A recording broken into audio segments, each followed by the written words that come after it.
Bueno, mi nombre es Marcelino Iriani, soy investigador de CONICET, soy docente de la Universidad del Centro, en las facultades de Humanas, en Tandil, y Sociales en Olavarría. Soy doctor en Historia y en Prehistoria.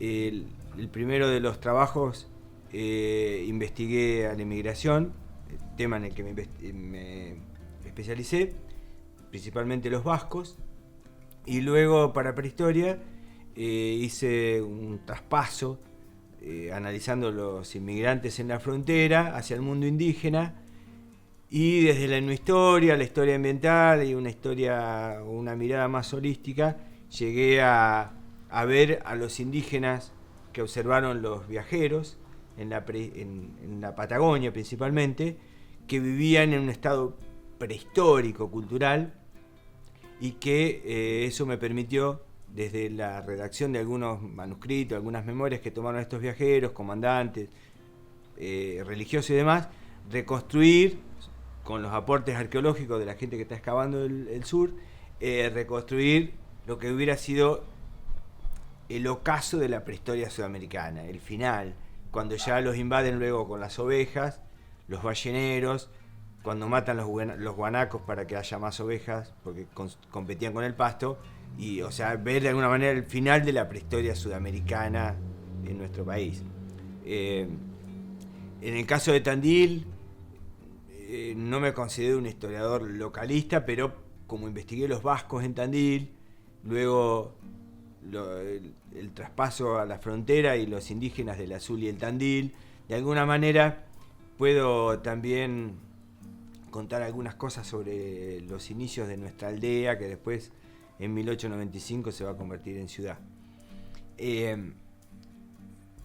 Esta zona, la zona que se llama de Tandilia, nosotros estamos en la parte central de Tandilia, era, según cuentan los viajeros de la época, los jesuitas, principalmente los jesuitas que se instalaron en lo que hoy es Laguna de los Padres, en una reserva interesante por la cantidad de documentos que dejaron, el padre Cardiel, Falner y otros jesuitas. Decían que esto era una especie de paraíso, una sucesión de valles encajonados entre las sierras desde Ventaña hasta Tandilia y hacia Balcarce, lo que es Balcarce, con mucha agua y mucha pastura. Y lo que ellos notaban, y otros viajeros también, era la cantidad de baguales, ganado cimarrón, que es el ganado salvaje, y yeguadas, le decían ellos, que vagaban por toda la provincia, que estaba vacía demográficamente, sin contar a los indios, por supuesto, vacía de población blanca, como decían ellos, o cristiana. Pero los grupos estaban desde siempre. Los primeros grupos humanos en esta zona tienen 14.000 años desde el presente.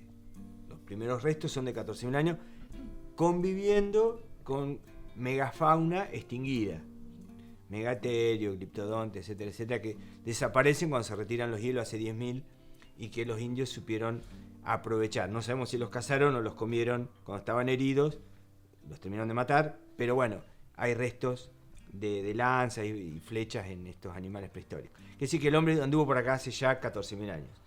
Hay enterramientos de 12.000, hay restos de pisadas en la costa, en piedra caliza, guarcilla, que quedó como sellada, como si alguien pasase por una vereda en construcción y deja sus pisadas, que tienen más de 7.000, y hay restos de líticos, o sea, piedras que yo mismo he visto en excavaciones de más de 10.000 años. De eso no tenemos ninguna duda ya.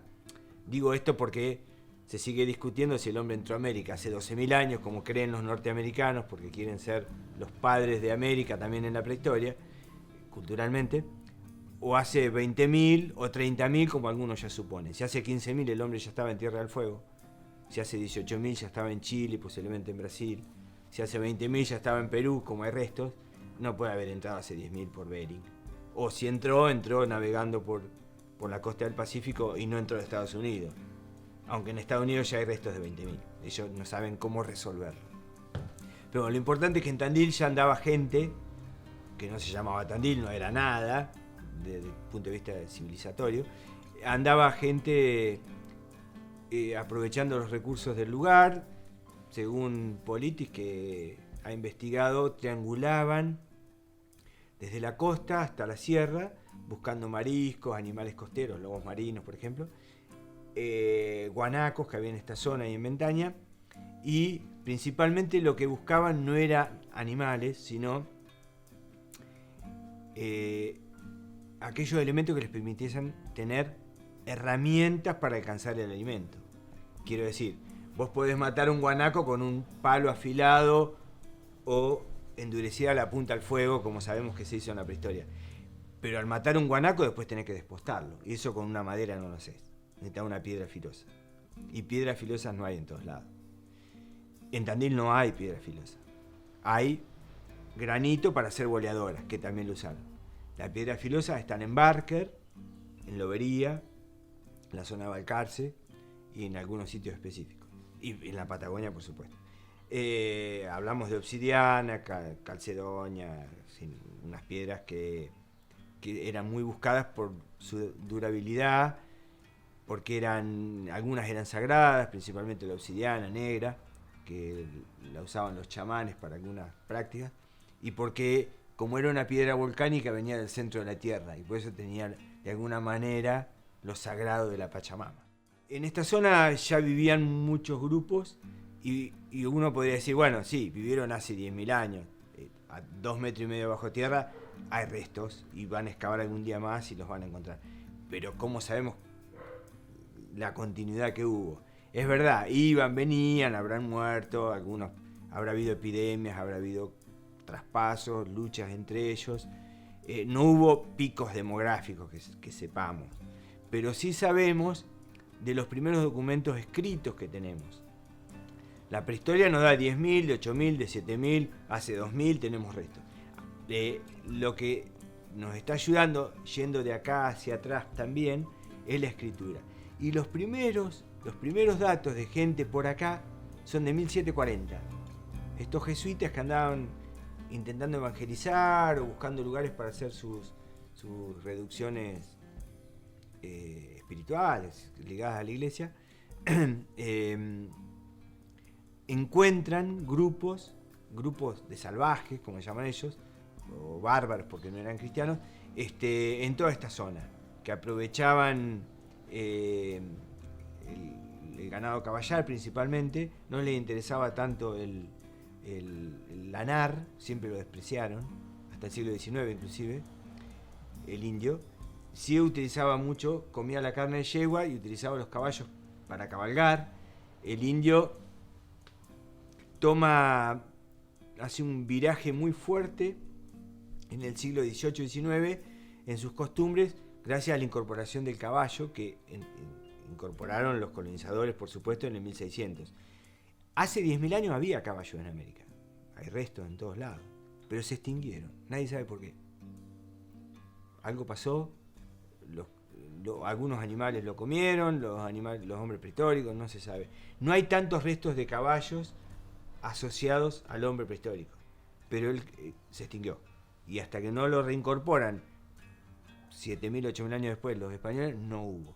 Bueno, cuando entran, ustedes saben, se escaparon de Buenos Aires, se fueron yendo, se multiplicaron con las pasturas, el agua, y sin tener un depredador que los controlase como especie, salvo algún puma o algo así que no podía comer tanta cantidad de caballos, se multiplicaron. Y eso les vino bien a los indígenas, que empezaron incluso a venirse desde Chile. Era mucho más fácil agarrar un conjunto de yeguas en una quebrada, en una hondonada, en un valle, le cerrabas la entrada por allá asustándolo y entrabas por acá, le ponías unas piedras y ya los tenías dentro de un corral. Eso lo hicieron, está comprobado arqueológicamente también. Incluso después empezaron a ver que gobiernos como Chile o incluso Buenos Aires le interesaba el ganado vacuno que los indios podían juntar en la sierra. Entonces empezaron a juntar y a vender, que no era vender, era trocar por vicios, tabaco, metales para sus orfebres, en fin, distintas cosas que ellos podían conseguir a cambio del ganado. Pero también empezaron a llevar sus productos a Buenos Aires y a otros lugares, ponchos, cosas de talabartería o de cuero, según la zona y el lugar. De cuero principalmente de Patagonia, de tejido principalmente pampeano. Bueno, También les cambió la forma de la indumentaria, les cambió la forma de la vivienda, porque empezaron a usar el cuero. Antes usaban de guanaco, ahora usaban de vaca o de yegua. Y así se fueron asentando. La cuestión es que la próxima referencia es de 1780 aproximadamente, también que ven mucha gente por acá, y que de vez en cuando por acá empiezan a decir se reúnen. Las tolderías, los grupos, las tribus se reúnen en esta zona del Chapaleufú, que es el nombre del arroyo que está al norte de la ciudad, ¿no? Chapaleufú Chico y Chapaleufú Grande, que nace cerca de Barker y va hasta San Borombón y pasa muy cerca de la ciudad. Pasa el Chapaleufú y el Tandilefú. Dos vocablos indígenas. O sea, es muy interesante ver que la toponimia también nos da información de dónde pudieron estar asentados. Porque si no le hubieran puesto otro nombre cuando llegaron los europeos o los criollos, ¿no? Sin embargo, se respetaron esas cosas y cuando más nos alejamos de esta zona, más nombres indígenas hay del Río Negro, el Río Colorado hacia el sur, ni hablar.